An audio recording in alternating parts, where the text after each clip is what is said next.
Noong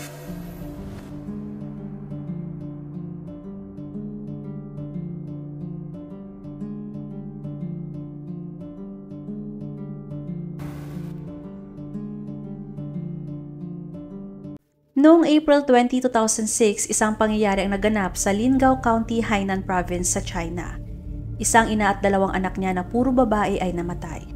Ang insidente ay nadiskubre ni Jiang Zihan o tawagin na lang natin siyang Hans, 35 years old at mister at ama ng mga biktima. Bandang alas 6 ng umaga nung pagka-uwi niya galing sa night shift, pagkapasok pa lang ni Hans sa kanilang bahay ay ramdam niya niyang may mali. Ang bahay ay napakatahimik at walang ingay na nagmumula sa kusina o sala. Tinawag niya ang kanyang asawa at mga anak ngunit walang sumasagot. Kinabahan si Hans kaya agad siyang tumakbo patungo sa kanilang kwarto. Pagkapasok niya ay tumambad sa kanya ang wala ng buhay niya na asawa at mga anak. Halos gumuho ang mundo ni Hans at hindi siya makapaniwala sa kanyang nakita. Kahit nanginginig pa ay tumawag kaagad siya sa mga pulis. Pagkarating ng mga pulis ay dumiretso kaagad sila sa kwarto kung saan naroroon ang mga biktima. Pagkapasok pa lang nila ay agad na nilang naaamoy ang diethyl ether. Ito ay ginagamit sa paggawa ng mga goma, plastic, pintura, perfumes at cosmetics. Pag nakalanghap ka ng madaming ether ay maaari kang makaramdam ng pagkahilo, pagkaantok, pagsusuka at mahihirapan kang huminga at pwede ka ring mawala ng malay o di naman kaya ay mamatay. Nakita ng mga pulis na namamaga ang mukha ng asawa ni Hans. May mga pasade nito.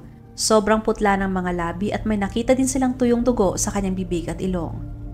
May nakita ding marka sa kanyang leeg na pinaniniwala ang mula sa kamay ng suspect o di naman kaya ay marka ng gilid ng unan na idiniin sa kanyang mukha. Ang mga unan ay may marka ng dugo at may mga hibla ng buhok. Nakitaan din ang maliliit na fiber ng unan sa mukha ng biktima. Ibig sabihin tinangkip ang unan sa kanyang mukha para mawalan siya ng hininga. Ang panganay na anak nila ay nakadilat pa ang mga mata. May mga marka din na nakita sa kanyang mukha at leeg, indikasyon ng isang matinding pakikibaka. May mga pasadi nito sa kanyang katawan. Ang bunsong anak naman ni Hans ay nakabaluktot ang katawan sa sahig at pinapalibutan ng dugo. May mga pasadi nito sa kanyang leeg at mukha, indikasyon na brutal din itong pinatay. Sa autopsy report ay nakita na ang tatlo ay namatay dahil sa kawalan ng hangin. Ang asawa ni Hans ay nakitaan ng bakas ng ether sa kanyang ilong at bibig. Dagdag pa doon ang mga unan ay may DNA din ng tatlong biktima. Base sa nakuhang mga ebidensya, ipinagpalagay na ang mga biktima ay nilapitan ng suspect habang sila ay mahimbing na natutulog. Gumamit siya ng tela na basang-basa ng ether para takpan ang ilong at bibig ng mga biktima para mawalan sila ng malay at saka isa-isang tinakpan ng unan ang kanilang mga mukha.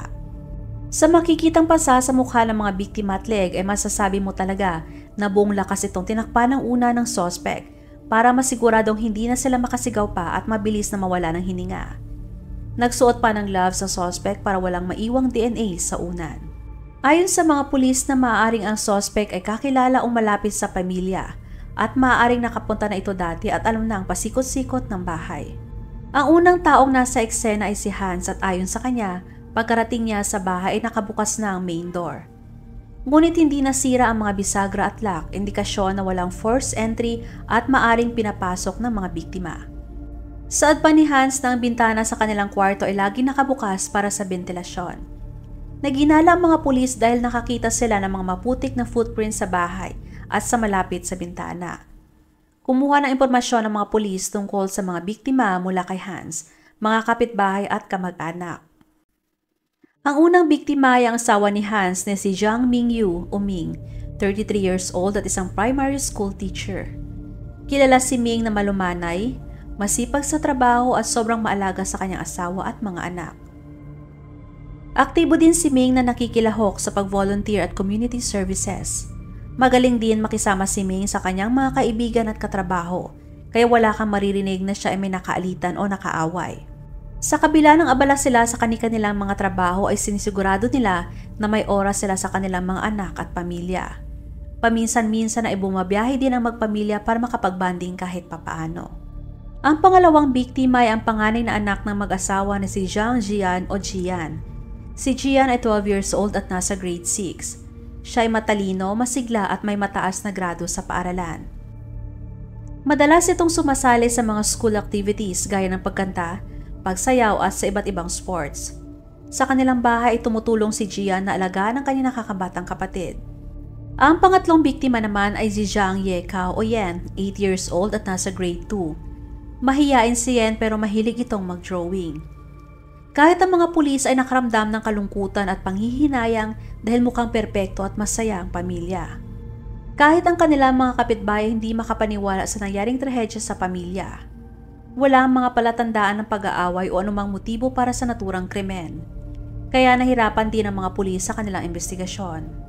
Para malinaw sa kanila ay kinakailangan pa ng mga pulis na mag-imbestiga sa lahat ng mga aktibidad at relasyon ng pamilya sa kanilang mga kamag-anak, mga kaibigan, kapitbahay at mga katrabaho. Tinanggal na ng mga pulis ang motibo ng pagnanakaw dahil kinumpirma ni Hans na hindi nagalaw ang pera at mga alahas sa kanilang bahay. Kaya pinagtuon ng pansin ng mga pulis ang relasyon at conflicts na kinasasangkutan ng mga biktima at ng pamilya kasama ng mga nakapaligid sa kanila. Noong April 21, pinagsama-sama ng mga pulis ang listahan ng mga pinaniniwalaang mga sospek. Ang pangunahing sospek ay si Lee, 35 years old at malapit na kaibigan ni Hans at madalas na bumibisita sa bahay ng pamilya Jiang. Nasaksihan ni Lee ang madalas na pag-aaway ni Ming at Hans, ngunit mas kumakampi si Lee kay Hans. Katunayan mas malapit si Lee kay Ming bago pa sila nakakilala ni Hans, kaya mas lalong naghinala ang mga pulis kung ano nga ba ang totoong nangyari sa tatlo. Dagdag pa doon may kasaysayan din ng domestic violence si Lee at idinimanda ng pamilya ng kanyang asawa. Sa nakuhang CCTV footage ng mga pulis noong April 20, bandang alas 9 ng gabi, isang lalaki na halos kapareho ng pangangatawan at tangkad ni Lee ang nakitang tumatambay sa labas ng bahay ng pamilya Jiang. Ang ibang sample ng buhok na nakita sa crime scene ay nagmatch din sa DNA ni Lee, sa kabila ng kanyang pagtanggi na siya ang pumatay sa mag-ina. Sa una ay tinuturo ng ebidensya ang pagkakasangkot ni Lee, gayunpaman sa panahon ng interogasyon ay patuloy niyang iginiit ang kanyang pagiging inosente. Sinabi niya na gabi na nangyaring insidente ay nasa kanilang bahay lang siya at hindi umalis ng buong gabi kasama ng kanyang asawa bilang alibay. Giit niya na wala siyang rason para saktan ang pamilya ng kanyang kaibigan. Saad pa niya ng argumento sa pagitan ni Hans at Ming ay maliit na bagay lamang at hindi rason para magkakasakitan. Paliwanag niya na nasa bahay din ang kanyang buhok dahil madalas siyang bumibisita sa bahay ng pamilya Jiang. At tungkol naman sa CCTV footage, iginiit niya na ang lalaking nakita ay hindi siya, posibleng isang pagkakamali o isang taong may katulad ng kanyang katawan. Ayon sa kanya, kahit na nagkaroon siya ng kaso ng domestic violence ay sinikap niya magbago at mamuhay ng normal. Sa masusing pagsusuri ng CCTV footage na pagtato ng mga pulis na ang nakitang lalaki ay hindi si Lee, kundi kapitbahay ng pamilya Jiang na may parehong pangangatawan kay Lee. Kinumpirma ng lalaking yon na siya nga ang nakita dahil madalas siya naglalakad-lakad sa labas tuwing gabi dahil siya ay may insomnia at alam yon ng ibang mga kapitbahay nila. Ang hair sample na unang nagmatch sa DNA ni Lee ay nire-examine at nadiskubre ng mga pulis na ang buhok ay hindi bago kundi dati pang nalagas na buhok mula kay Lee nung siya ay bumibisita sa bahay nila Hans. Dahil sa mga impormasyong yon, ang konklusyon ng mga pulis na si Lee ay inosente. Sa pag-interrogate kay Lee ay nalaman ng mga pulis ang tungkol sa isa pang potensyal na suspect. Siya ay si Wang, 40 years old at kapitbahay ng pamilya Jiang na nagkaroon ng personal na conflict kay Ming tungkol sa alitan sa lupa. Si Wang din ang natatanging nagsabi na may nakita siya na may pumasok at lumabas na lalaki sa bahay ng pamilya Jiang. Ngunit paiba-iba ang kanyang mga statements. May mga nakitang ebidensya din ang mga pulis laban kay Wang. May nakita na isang tela ng basang-basa ng ether sa kanyang basurahan at may nakita ding dugo sa isa sa kanyang bintana na nagmula sa isa sa mga batang biktima. Noong tinanong ng mga pulis ay hindi maipaliwanag ni Wang kung bakit. Katunayan ay may history si Wang ng mental illness at dati ay nagpakita pa ng marahas na pag-uugali. Sa panahon ng interogasyon ay makikitang naguguluhan si Wang at hindi siya makapagbigay ng maayos na paliwanag tungkol sa mga nakitang ebidensya. Inamin niya na maalitan sila sa lupa ni Ming pero hindi yun rason para patayin niya ito pati na ang mga inosenteng bata. Dahil sa history niya sa mental illness kay maaring naging paranoid lamang siya at sinabing may nakita siyang lalaki na pumasok at lumabas sa bahay ng mga Jiang. Pero ang ibang mga pulis ay naniniwala na baka ginamit lamang ng suspect si Wang dahil alam niya hindi stable ang pag-iisip nito at sinet up niya para ito ang mapagbintangan. Nagpatuloy ang mga pulis sa pag-imbestiga sa ibang mga suspect at naghanap ng panibagong leads para kilalanin ang totoong salarin. Pansamantalang inilagay ng mga pulis si Wang sa ilalim ng special surveillance para masigurado na hindi magdulot ng karagdagang panganib at bigyan ng psychological support kung kinakailangan.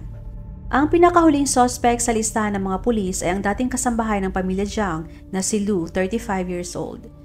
Ngunit bigla na lamang siyang pinaalis sa hindi malinaw na rason.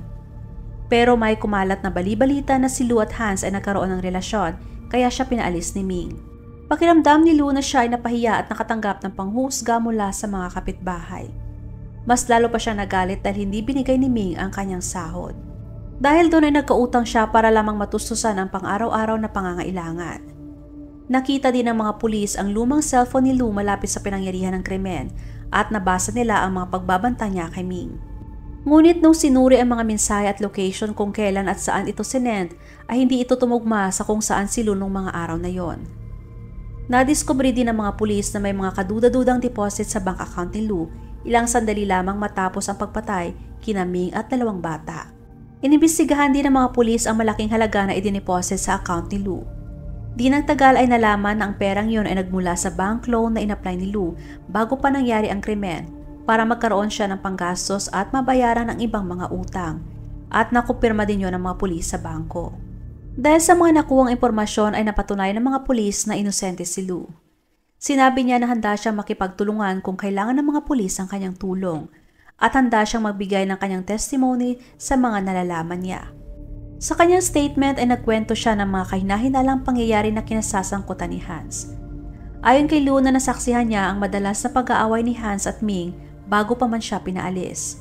Napakakomplikado ng relasyon ng mag-asawa at alam yun ng mga malalapit na tao sa kanila. Si Hans ay tahimik na tao at parating wala sa kanilang bahay dahil sa trabaho. Pero pag nasa bahay naman ito ay madalas ito nakikipagtalo kay Ming tungkol sa pagpapalaki sa kanilang mga anak at sa mga importanteng desisyon sa kanilang pamilya. Ngunit sa kabila nun ay sinikap ni Ming ang katatagan at pagkakaisa sa kanilang pamilya para sa kapakanan ng kanilang mga anak na parating nakikita na sila ay nag-aaway. Binigyang pansin ng mga pulis si Hans at inalam ang mga ginawa niya bago at matapos ang krimen. Isang araw bagong pagpatay ang kasama sa trabaho ni Hans ay aksidenteng nakita siya malapit sa bahay ni Lu. Sinuri ng mga pulis ang mga CCTV sa palibot ng bahay ni Lu. Nakita nila na paikot-ikot ito sa labas ng bahay noong gabing inireport niya na nawawala ang kanyang cellphone.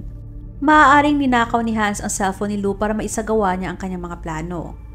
Noong sinuri ang network location ay nakita na ang mga pagbabantang mensahe ni Lu para kay Ming ay naisend sa lugar na malapit sa pinagtatrabahuan ni Hans.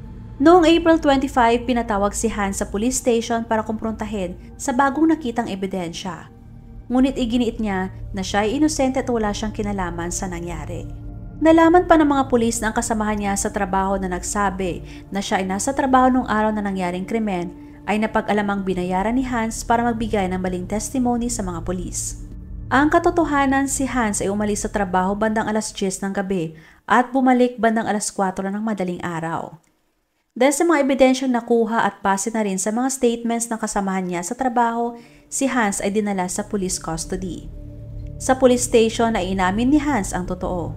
Sinabi niya na kaya niya nagawa yun para malaya na siyang mamuhay kasama ang kanyang kabit. Ang kanyang kabit ay nagngangalang Sue, 29 years old. 3 taon bago nangyaring krimen, si Hans at Sue ay magkatrabaho lamang. Ngunit habang tumatagal ay na-attract na sila sa isa't isa at naging magkarelasyon. Sa mga panahong yon ay paunti-unti na rin nasisira ang relasyon nila Hans at Ming. Palagi na sila nag-aaway tungkol sa pera, pagpapalaki sa kanilang mga anak at iba pang issues. Doon na nakaramdam ng pagod at nawala ng gana si Hans kay Ming. Isa yon sa naging rason kung bakit nabaling ang kanyang atensyon kay Sue. Si Sue ay maganda at matalino, isa din yon sa mga rason bakit na-attract si Hans sa kanya. Lumalim ang kanilang relasyon at di nagtagal ay nagkaroon sila ng anak. Habang tumatagal ay napagtato nilang dalawa na gusto na nilang magsama at maging legal. Pero alam nila na hindi matutupad ang kanilang mga plano dahil andyan pa si Ming at ang 2 bata. Hindi rin divorce ang option dahil naisip ni Hans na kung mangyayari yon ay mapupunta kay Ming ang karamihan sa kanilang mga ari-arian ayon sa batas. Sa makatuwid, hindi nag-alinlangan si Sue na hikayatin si Hans na patayin si Ming para magsasama na sila ng walang hadlang.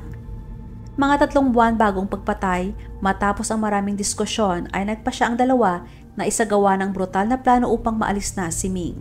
Isinaalang-alang nila ang iba't ibang paraan at para ibang tao ang mapaghinalaan. Tinarget nila si Wang at Lu na dating naging kaalitan ni Ming para mailigaw ang investigasyon ng mga pulis. Bumili si Hans ng mga kakailanganin para sa planong krimen. Bumili siya ng lubid, gloves at iba pa. Noong April 19, 2006, nagpasya na si Hans na isagawa ng kanyang karumal-dumal na gagawin. Naghanda si Hans ng tela na binasa niya ng ether. Pagkapasok niya sa bahay, dahan-dahan niyang nilapitan ang natutulog na si Ming at saka tinakpan ng tela na may ether ang kanyang bibig at ilong. Agad na nawala ng malay si Ming at mabilis niyang kinuha ang unan at madiing inilagay sa mukha ni Ming hanggang sa malagutan nito ng hininga. Habang ginagawa niya yun ay nagising ang panganay na anak nila at nasaksihan niya ang ginawa ni Hans. Nataranta si Hans at dali-dali niyang tinakpan ng ilong at bibig ng kanyang anak ng tela na may ether at tinakpan din ang unan hanggang sa mamatay. Nagising din ang bunsong anak niya at umiyak dahil sa nakita at nataranta. Para tumahimik ito ay pinatay din ni Hans ang bata. Kaparehong paraan kung paano niya pinatay si Ming at panganay na anak. Pagkatapos noon ay tumawag si Hans kay Sue at ibinalita na patay na ang kanyang mag-ina.